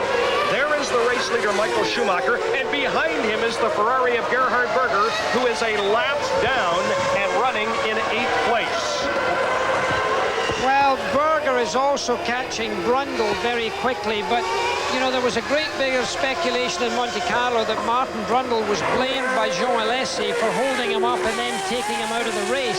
So it'll be interesting to see how easily or how difficult a job it'll turn out to be for Schumacher to get past Martin Brundle. The Guy Ligier racing team running 6th and 7th. That is Martin Brundle, the Englishman, who is currently standing 7th and is about to be lapped by the race leader, Michael Schumacher. It's Michael Schumacher, followed by Jean Alesi, Damon Hill, Rubens Barrichello, Eddie Irvine, and Olivier Panis. Back in Montreal, a good race developing between Gerhard Berger and Martin Brundle. Berger is trying to move from 8th into 7th place. He goes by Morbidelli in the footwork and begins to rein in Martin Brundle. Berger has passed Morbidelli, who is running 10th. So Berger has lapped Morbidelli. He is a lap down behind car 28, Gerhard Berger. If you're just joining us, Berger was actually, now there is the Ligier, about to pass the Ligier. As we look back, great shot. Let's stay with this. Looking back to Michael Schumacher from the Ligier of Martin Brundle. And through the start-finish area, there he goes. Whoa! Like a rocket, Schumacher goes past the Ligier. Well, Brundle moved over very gentlemanly fashion to the right-hand side of his track to allow Schumacher to pass. So that I don't think he'll make it quite as easy for Gerhard Berger if he comes up behind him, because they will then be racing for 7th position. There's Michael Schumacher, who is first, followed by Brundle, who is 7th, and now a lap down. So there are only 6 cars on the same lap. It's Schumacher, Alesi, Hill, Barrichello, Irvine, and Panis. Olivier Panis for Ligier is on the lead lap, running 6th. His teammate Martin Brundle is 7th, and a lap down. There is the second-place Ferrari of Jean Alesi, 30.7 seconds off the lead.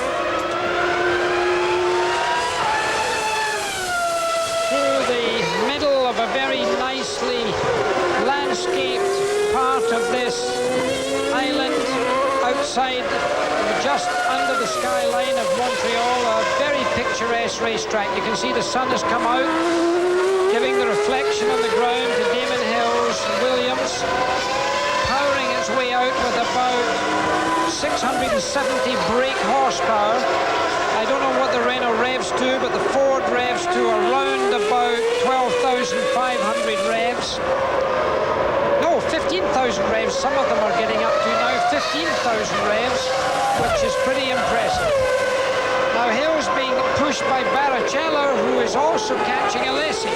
Now this is very interesting. And Barrichello is being pushed by his teammate. There's Barrichello. He's being pushed by his teammate, Eddie Irvine. Well, in fact, Hill is catching up on Alesi. That's the big story. That's really what it is. But Hill is really catching Alesi. He's only 10.8 seconds behind Alesi now. He was more than 15 seconds behind. He's really gobbled them up. There you see a little work being done there. A lot of activity there. That was on board the Jordan of Barrichello. Jordan with a Peugeot engine, now on board again. The left turn down through the start-finish area. Our broadcast booth is just as we stay with this shot. Our broadcast booth, that little white building on the left you saw, now down to the west end of the course. This race sold out in the grandstands. Tremendous crowds here Friday, yesterday, and today. And as you look at downtown Montreal, the skies have cleared. Ideal racing conditions here this afternoon after a downpour overnight and more heavy rain during practice this morning. Jackie, take us around this course. Well, Barrichello, you won't see his right hand coming off the steering wheel to change gear, because he's got a little flipper on the steering wheel that changes gear for him. One in each hand, and he can change up and down without moving his hands at all. You can see, however, the tremendous strength here. This is they use a lot of curve there, a lot of curve when they go over those corners. And in a case like this, you see the tremendous strain on the wrist. This is coming to the slow hairpin right now, right into second gear round here. Now accelerating away fast, producing those about 620, 650 brake horsepower. As we go back now to the race, there is that temporary chicane. The story is Gerhard Berger as he pursues Martin Brundle.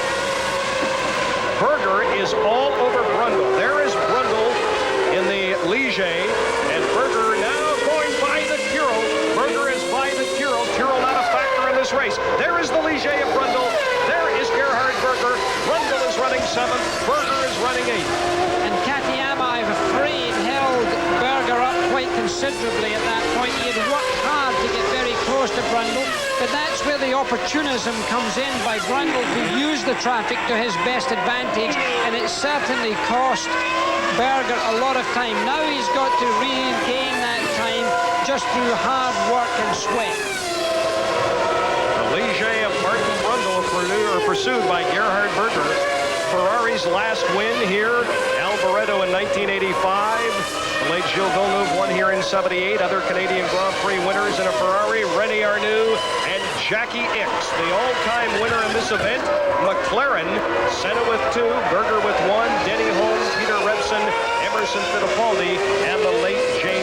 So as Gerhard Berger falls back now behind Martin Brundle, we take a break in Montreal. Remember, this is a 69-lap race. It's Michael Schumacher trying for his 4th win of the year. Back in Montreal, Mark Blundell is out of the race for McLaren. So both McLarens are gone. Jackie Stewart, the team leader Mika Hakkinen, went out early when he had that little collision with Johnny Herbert. McLaren, I mentioned, with 7 victories here in the Canadian Grand Prix. The all-time leader, Williams, has 5. Ferrari has 4. It has not been a good day or a good year for Ron Dennis. No, as the leader gets back into the center frame of our attention, that of Michael Schumacher, of course, in the Benetton car with a Renault engine. There are now only 14 cars running in this race. The McLaren is going to be hoisted up and taken away in a crane so that it's not any danger of any car under braking causing trouble. The car's out of the race, let me just say. Johnny Herbert and Hakkinen, first lap incidents together. David Coulthard spinning out into the sand. Montermini is out, Frenchman's out, Guinness is out, Bouillon is out, Gachot, Katayama and Blundell. All of them are out. No injuries involved, no accidents involved to any worry. And we've now completed 50 laps out of the 69 laps of this Grand Prix of Canada. And Michael Schumacher, the race leader, is pursuing the Minardi of Luca Badoer. Badoer is running 11th. Badoer, an Italian. And a fine young driver for this Minardi team. Lives in northern Italy. The race leader, Michael Schumacher, now has a 31-second lead over Jean Alesi in the Ferrari. Here we're going to see him having a look at him. He'll probably wait until he gets to the hairpin and then he'll do him under braking going into the hairpin. This would be the favourite place for Schumacher to choose to do the job. Let's see if he waits and does it. This is it. This is the hairpin. Going alongside now, making sure the young man sees him properly. Don't get yourself into a situation where the young driver might not have seen him in the mirrors and therefore an incident can occur that you can well do without. Schumacher is going to have quite a lot of traffic. You can see 2 more cars to pass. Right in front of him is the Tyrrell of Mika Salo, the Finnish driver. Driving for Ken Tyrrell, Mika Salo is currently running the Fawn Metal car there in 10th place.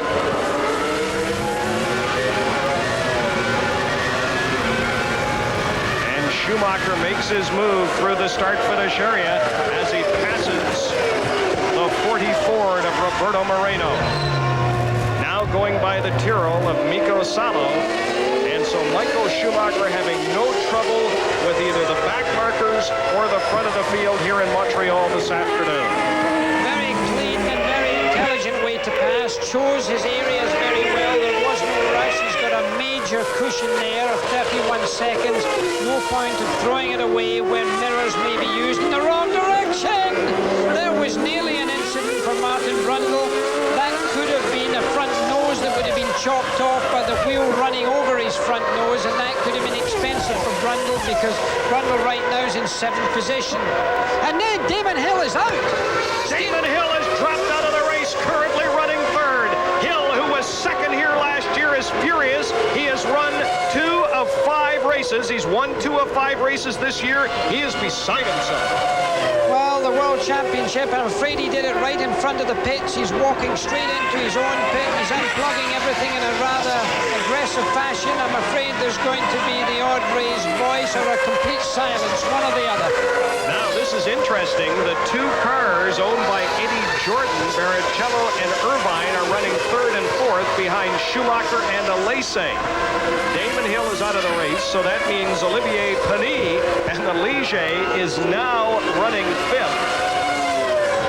Brundle moves up to 6th in the Ligier Honda. So some interesting developments here today, but again, it's still a big 30-second lap lead for Schumacher over Jean Alesi, and this is Gerhard Berger pursuing Martin Brundle for 6th place. Berger is currently 7th. There is Brundle, and there is car 28, Gerhard Berger. Berger earlier today running out of fuel when he was actually in 2nd place. Fortunately, it happened not too far from the pits, and he was able to limp in, but it cost him and cost him dearly. And a little earlier on, in fact, he had got up almost as close as this to Brundle, and unfortunately he got stuck behind Katayama at a difficult part of the circuit and lost a lot of ground. Now he's going to have to make this pass in a very business-like fashion. Martin Brundle's a very experienced shoe in motor racing. He's not easily passed, and he will fight for this because it is a World Championship point that we're talking about. Those great shots, we're looking back from the blue car. That is Martin Brundle to the number 28 Ferrari of Gerhard Berger. Berger all over Martin Brundle. In through the temporary chicane that was put in after the death last year of Ayrton Senna at San Marino for safety reasons. The drivers want it gone. Race officials say it will not be here in 1996. Now, Jackie, a good passing area for Brundle to perhaps yield to, not yield to Berger, but Berger to make a move on Brundle. Now, there's two yellow flags been shown there. A white one and a yellow one is meaning there's a slow vehicle in the track. That was the car of Hill, so it's still an obstruction. Now you will wait to see if Berger can get close to Brundle. It's going to have to wait until almost the end of this lap. It's going to happen at the hairpin if it's going to happen at all. But, you know, Berger's so experienced, he may not choose to do it on this lap. He will wait until he's categorically in the right position to do the job. If Brundle makes the slightest error, and of course you can see, oh, he's very close to him now. This could happen at the hairpin coming up. He certainly won't make any attempt to do this until he can do it cleanly. Because if he gets his nose chopped up and a wing chopped up, that means the end of the race for him. But he's not quite close enough here. Come on, get closer, Gerber, if he's going to do the job. This is the kind of place he's looking for right now to take advantage of it. He's looking for it, but of course Brundle's defending the inside of the track. As you look back there, he's not letting him get that line that he was looking for. I don't think he's going to do it again until probably the same place next lap, but the only other place would be in the first chicane after the pits. That's the only other passing area available unless Martin Brundle makes a very big mistake. Well, that Ligier is Honda powered. The Ferrari is all over him. Gerhard Berger pursuing Englishman Martin Brundle down through the start-finish area. Jackie, here's where the pass could come. He could make a move here, but he's not got time to do it. No, sir. He's looking for it, but he can't do it.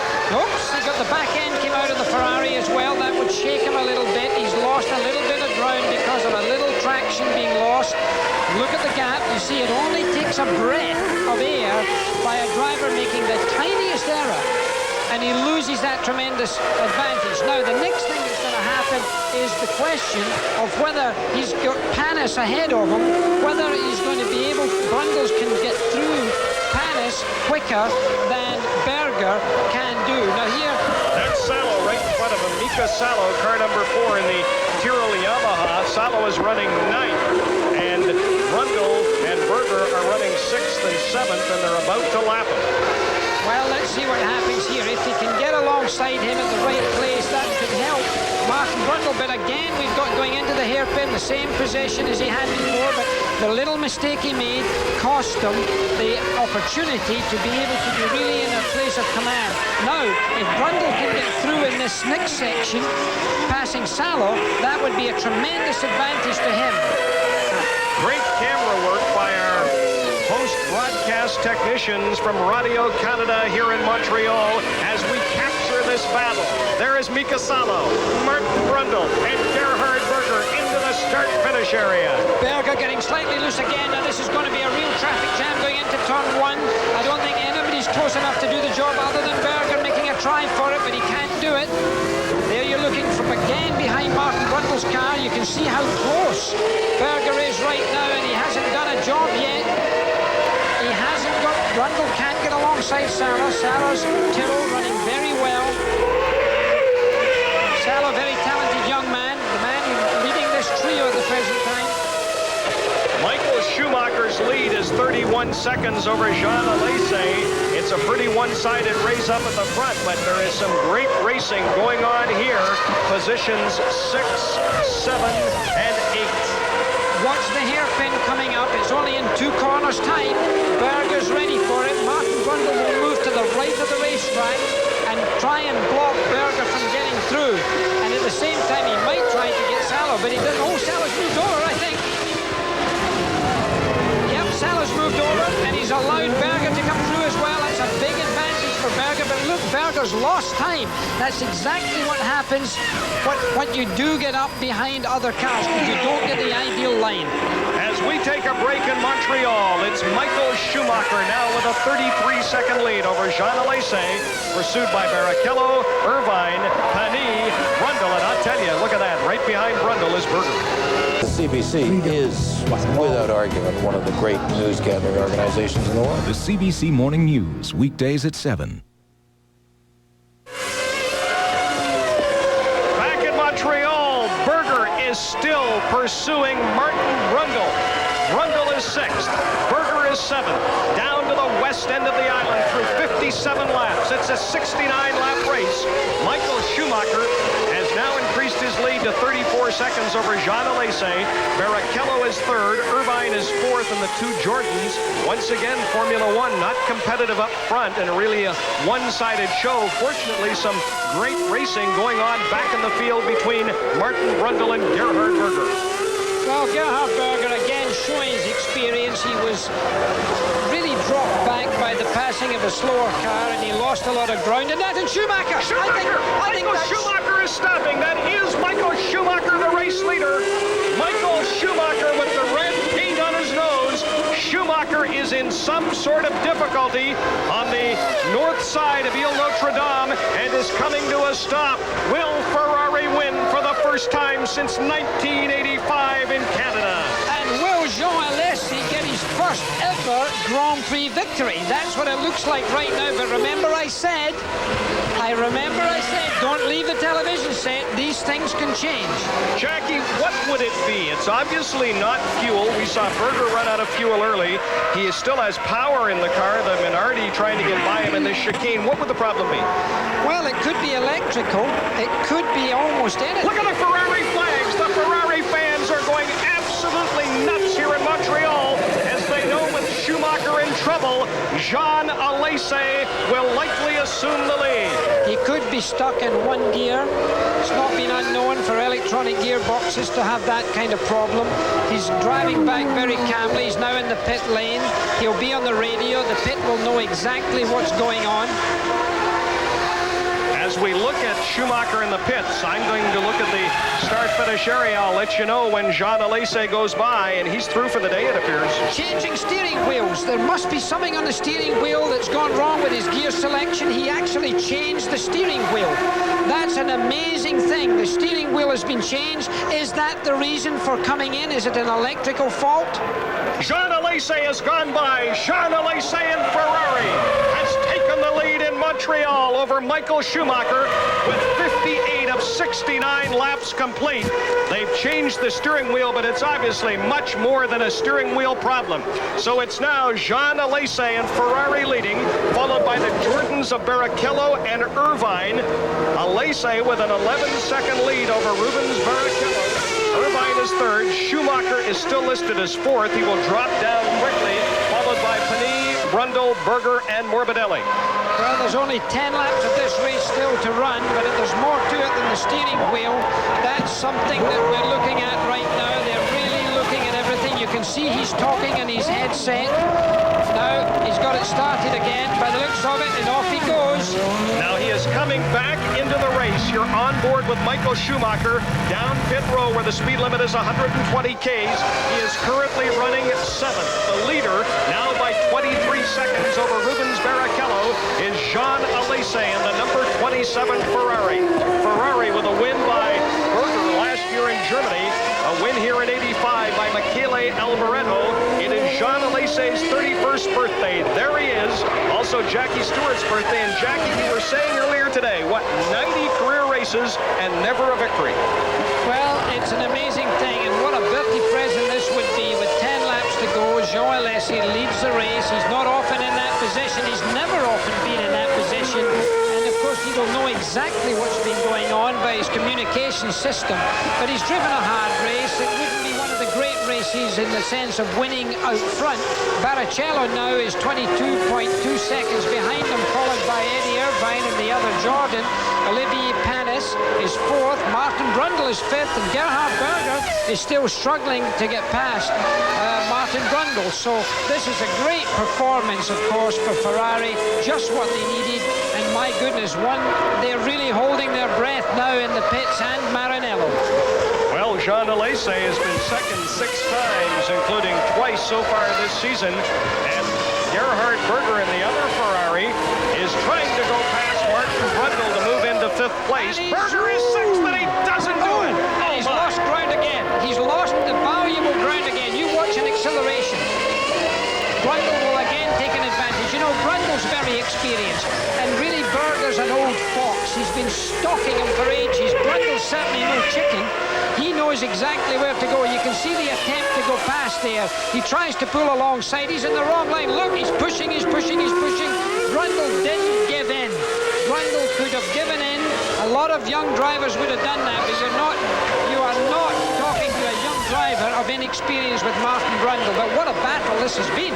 Well, the Tifosi, the great Italian fans, are going absolutely crazy here in Montreal. You can hear the shouts of Forza Italia. Ferrari is leading. Jackie Hubbard running down the top 6. Well, it's interesting to note that it's Ferrari, Jordan, Ligier, Ferrari. I mean, really, they're running in pairs today. And this is the man who's heading them all, Jean Alesi, a Corsican to say, with Italian background. A Frenchman, as the flags have flown already, but more importantly, the great flag of Ferrari, the leaping horse, the rampant horse, really will be waving all over Montreal if this young man wins tonight. So it's Ferrari leading the Jordan. There is the 2nd place Jordan of Rubens Barrichello. It's the Ferrari of Jean Alesi leading Barrichello, Irvine, Panis, Brundle, and Berger in the other Ferrari. One final break, and we'll have an exciting finish from Montreal. An ordinary hamburger and your Banquet Burger Deluxe. Either is good depending on what you want, which brings us to Midas Mufflers. At Midas, they have top quality Midas mufflers guaranteed for as long as you own your car. Or they have the Economizer at a very reasonable price and guaranteed for 1 full year. The point is, you get some choice in the menu, which is important. I like choice. I have one to make right now. I've made it. It's the way it should be. Midas. Now, an oil made just for your hard-working engine. 4x4 from Quaker State. Off-roading, extreme temperatures, towing and hauling. They all make your light truck or 4x4 work extra hard and could shorten its life. Why settle for a conventional car oil? Get 4x4 from Quaker State. Now, an independent test proved 4x4 superior to leading conventional car oils in protecting against deposits that can shorten engine life. It's big and it's back. We are talking to you. Yeah, the Coors Light Talking Can and Cap event. Hey, all right. All right yourself. Now this year there's 8,000 Timex Ironman Triathlon watches, 6 Suzuki Sidekick 4x4s, and 20 CMH heli hiking trips for 2. Keep talking. Thank you so much. To play, just open a Coors Light Talking Can or bottle, and for no purchase, scratch one of those. By the end of the summer, there ought to be around 8,000 more Coors Light winners. So I'm thinking now's your chance. Talk to me. You can win right now. Thank you. Montreal just seconds ago, the Ferrari of Gerhard Berger and the Ligier of Martin Brundle, both out of this race. They were trying to pass on the west end. Here's the replay. Oh, well, the replay tells you that Gerhard Berger came alongside, Brundle went in, turned into the corner, got hit midships. Look at this pass. He comes alongside. He thinks he's got the corner, but Martin Brundle says, no, you haven't, and it was much too late. The contact was there. That was a stormy end to a great battle. Both drivers will be upset. I couldn't say at this time who would be to blame for that. They both had a condition that would be said to be an honourable racing accident, but what this does do is bring Michael Schumacher into World Championship points into 5th position. That could be very important at the end of this season, but this young man of 31 years of age, a tender age, is heading towards his first Grand Prix victory with very few laps left in this race. So he's in great shape. We've done 62 out of 69 laps, and Jean Alesi is sitting in there waiting for every vibration, worrying about everything that might go wrong, that might steal this first victory for him ever in Grand Prix racing. Well, an exciting day here in Montreal as Ferrari is poised to win here for the first time since '85. Pierluigi Martini in the Minardi Ford is out of the race. Martini was the last car running, the 12th car running, so now only 11 cars still running. In fact, they now update that to 9 cars are left in the race. The cars are Alesi, Barrichello, Irvine, Pani, Schumacher, Brundle.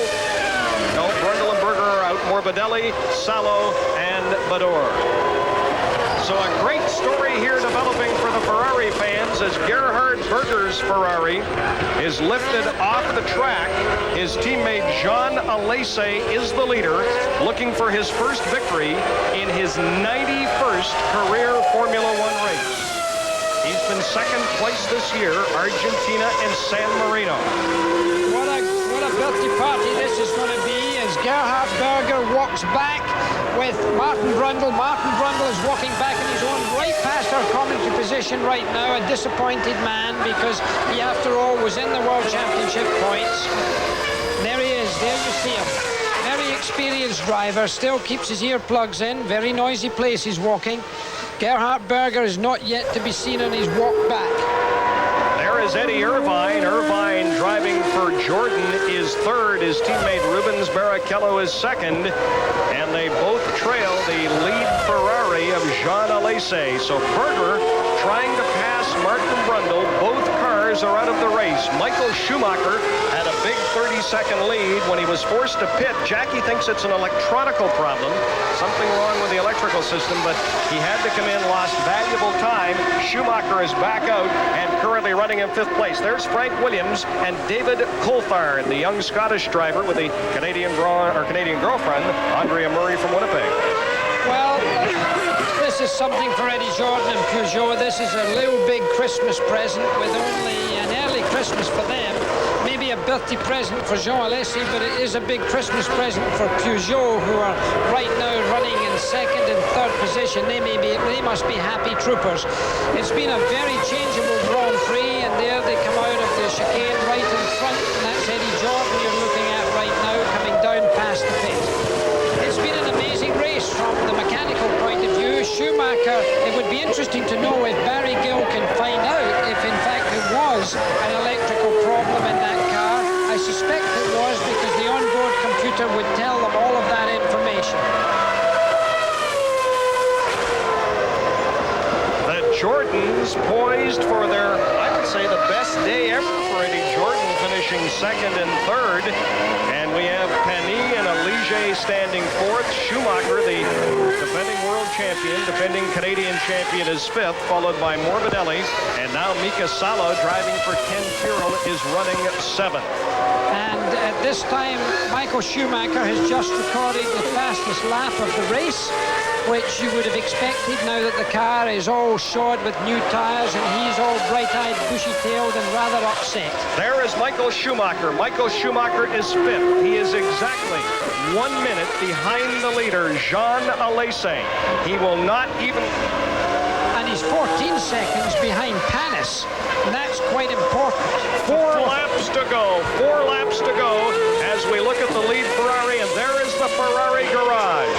Ferrari trying to win in Canada for the first time since 1985 when Michele Alboreto, a race that we called, Jackie, won here for Ferrari. You know, Jean Alesi, as we look at Alesi, to me he's similar to Thierry Boutsen. Thierry Boutsen won here in the rain, remember? He didn't win until his 95th Grand Prix. That victory came for Frank Williams in the rain here in Montreal in 1989. And you pointed it out at the top of the show. You were right on. Alesi in his 91st race, and he is yet to win, but that could change here in a matter of minutes. Not only that, but now that he's cracked his first win, it's not been unknown for a driver like that to go in and win a lot more races. Once you've achieved a victory, the pressure is off for you to do that. For the last 30 or 40 races, that man has been plagued by the fact that he's never won a race. Now he's actually looking like winning a race, and once he's done that, he's found the key to the door, and the pressure allows him to more comfortably achieve perhaps more victories. Well, the sun has come out in Montreal for both the Ferrari team and the Tifosi, the great Italian racing fans who are here from all over North America. 3 laps to go as Jean Alesi crosses the start-finish line. Jean Alesi attempting to join Jackie Ickx, who won in Canada for Ferrari in 1970, the late Gilles Villeneuve here in 1978, René Arnoux in 1983, and as I've mentioned before today, Michele Alboreto in 1985. Michael Schumacher back in 5th position, took 3 seconds off of Olivier Panis in the last lap. He's on a charge, but he's still 11 seconds behind, so I don't really think he can do that in 3 laps, but who knows? He's a man who can be capable of a lot of things. This is the Jordan Peugeot of Eddie Irvine. Eddie Irvine is currently 3rd behind his teammate, the young Brazilian Barrichello, and the race leader, Jean Alesi. So an exciting afternoon here in Montreal. A one-sided race for much of the day. Some great racing back in the field.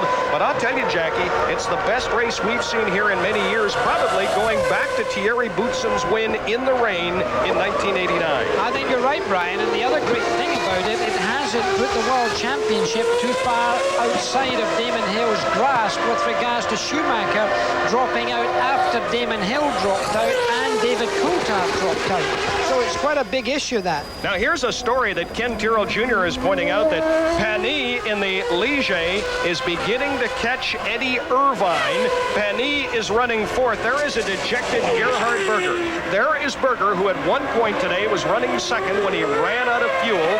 He then, 2 laps to go now for his teammate Alesi, then tried to pass Martin Brundle, both cars going out of the race. 2 laps to go in Montreal. It is Ferrari, Jordan, Ligier, Benetton, the top 5. And the final car in the points, I guess, would be Morbidelli here this afternoon, and it's been a long time since Morbidelli has been in the points.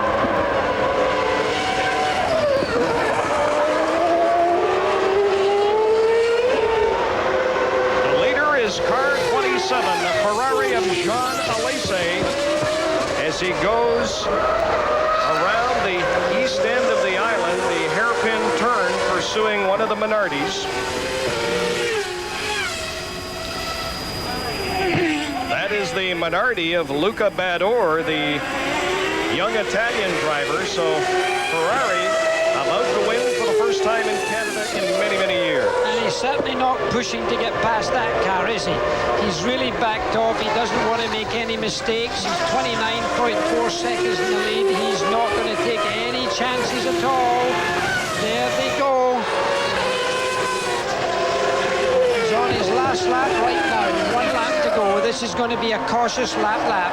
The final lap in 91 starts for a young man with enormous talent, enormous spirit, and one of the most exciting drivers, certainly in Grand Prix racing today, and one of the most exciting in all time. And look at the Ferrari mechanics and all of the personnel there. They don't know what to do with themselves. The great spirit of Italy really shows up when that comes about. The excitement, the prancing horse on the famous flag of Ferrari. You know, Jackie, Ferrari officials said at the beginning of this season they were hoping to have the new V10 engine and have it by Montreal, and they predicted Montreal would be the first win of the year. Well, the new engine has not arrived, but all week here in Montreal, I flew in here Thursday morning, the Ferrari officials have been confident, and they've been saying this is where Ferrari will break through in 1995. Jean Alesi celebrating his 31st birthday today. Of French and Sicilian extraction, with Ken Tyrrell will win for Ferrari. And what a mature young man he is to have stayed behind that other car. A couple of years ago, he wouldn't have stayed behind the slower car. But there's an enormous battle, you know, for third, fourth and fifth that is yet not settled as he comes into only one or two more corners. Here he comes.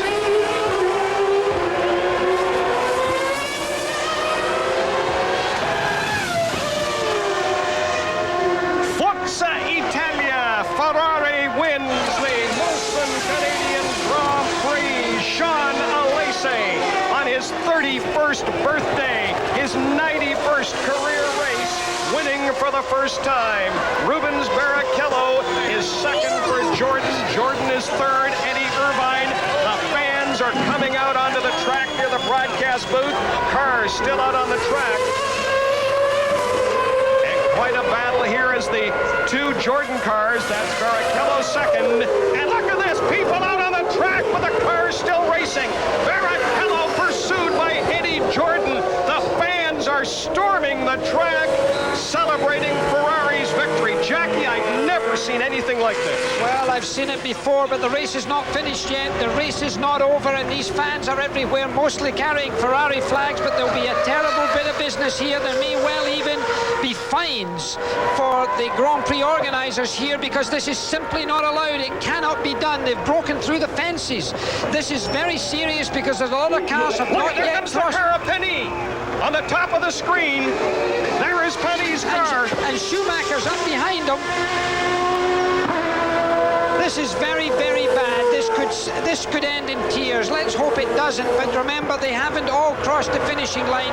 Of course, the waves that are coming out of Jean Alesi right now. That is Penny. That is Olivier Penny. He's not even, well, he's going to try and come across the finish line. Absolutely unbelievable. Jean Alesi and Ferrari winning here, but the fans, in their effort to celebrate the Ferrari victory, creating a very serious situation in the start-finish area today, and Alesi salutes the fans. The cars have all stopped now. He stopped out on the racetrack. He's going to be mobbed, I can tell you right now, and they better send a car out for him. We've seen this happen before. He'll maybe jump in the back of Schumacher's car. Schumacher may stop for him. He'll jump in the back of that car and be driven home because, look at him, he's just so happy, but his car has stopped. My God, did it stop on his slow-down lap? Maybe he ran out of fuel. He only came in once. There he is. He's jumped in the back of Schumacher. There's a nice gesture for both of them. A wonderful gesture. There's the winner of the car hanging on for his dear life as if he's a sidecar passenger. Look at that. There's jollification for you with a capital G. I learn a new word every time I work with you. Jean Alesi celebrates his 31st birthday with his first Formula One victory. Ferrari dominates in Canada for the first time since 1985. We'll return to Montreal after this.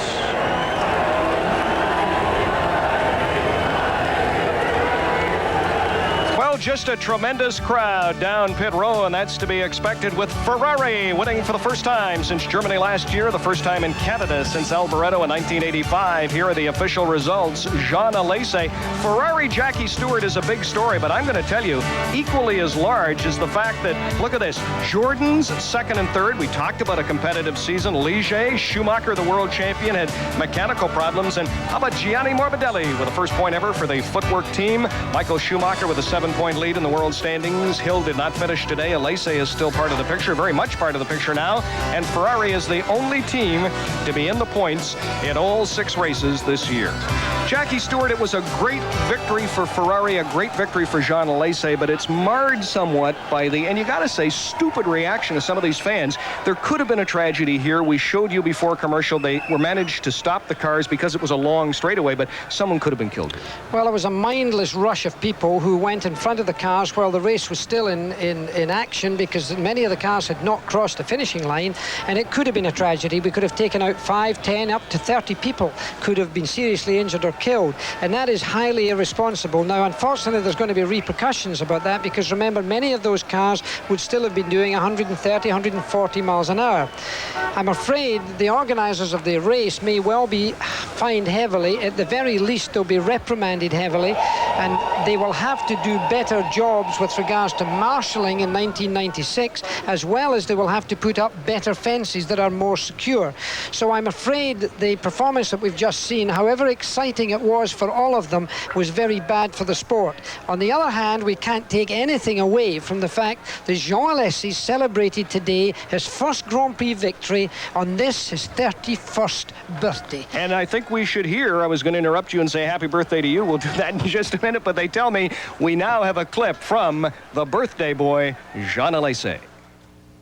Jean Alesi, obviously a very happy man. It's a long time since we've seen such amazingly emotional scenes here in Canada, but it must be fairly emotional for you too. No, for me it was terrible in the laps, 10 laps before the end, because when I saw my position, when I understand it was possible to win, I start to cry, and it was difficult to see the road, but just for one lap, and after I was a little bit pissed off, and I said, it's not finished yet. Try to continue to be concentrated.